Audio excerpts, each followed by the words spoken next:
omwana yashwara musigashyira mukabati abarebe sati kuyabayo kandi sateruranisha bangu Minister Dr. Chris aje kuguriro gitwaro tashwa kujura itendekereri katandwaho Honorable Dr. Chris bari umunsi ori Minister wa Kanyabwenge kandi umyeshengero aha wakinkiza East n'ekigenderero cyo kurwanisa ibura ry'emirimo omuminyeto mucwekeki okukirana munonga ha mwana w'umwishiki so eji training ninga shi okutendeka abantu aba ekwena ashitandikirensyo nagira nti abokuba waba noyetoro mu constituency nobugana abantu benji abantu mwe bari mu matawuni abandi bari yaho so nagira nti katandikeho programu hakiri tuhereze abantu emyoga turebe programu kera kwateyo ikabonera turokuteka amani ubu yaba nagamba aha mukorogu Dr. Chris bari umunsi yashobora okuguriyo mwoga gwa burumwebembezi kushakira abantu abarkwebembera no kushagika ntunguka yecyanga umurimo gwanje kamemba wa parliament no kubashakira mu government ikabashakira ombitongore ebitari bimwe na bimwe okubashakira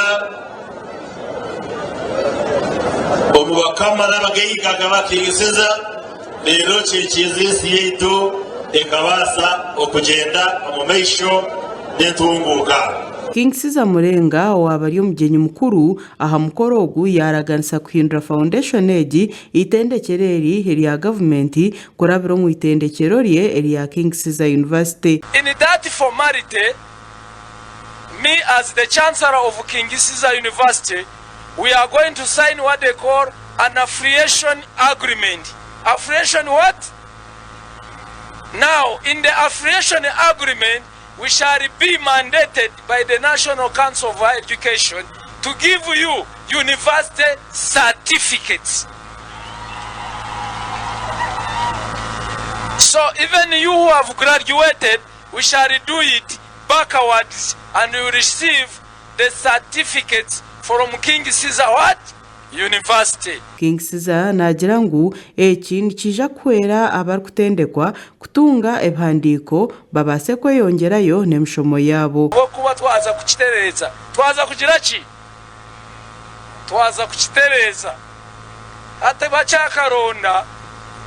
bachakaronda mwahurira ngo hariho na za scholarship zaci za government hati bamwe muri imwe mwamara kubona certificate za King Caesar muraronda na scholarship ahandi muraza no mu mashomera gandi nimubaza kwisha mushomere Kampala ninga Kenya ninga Dubai ninga nkahe ona waetegereza abana baherezo witu ondagambira bamwe barikora mu marwariro ga Burayi ni muhamanya United Kingdom bariyo ni bagira ki bari kutambira abarwire tikwe omuringo ngo gumwe Murenga yayihanangeza abantu ba Kigezi kukorera hamwe kubasa kubingo bworo omucweka cyabo.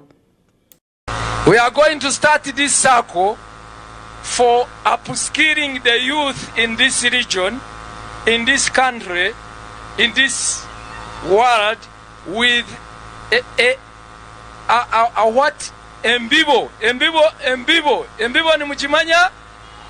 We are capitalizing this circle with initial amount of Uganda shillings 200 million.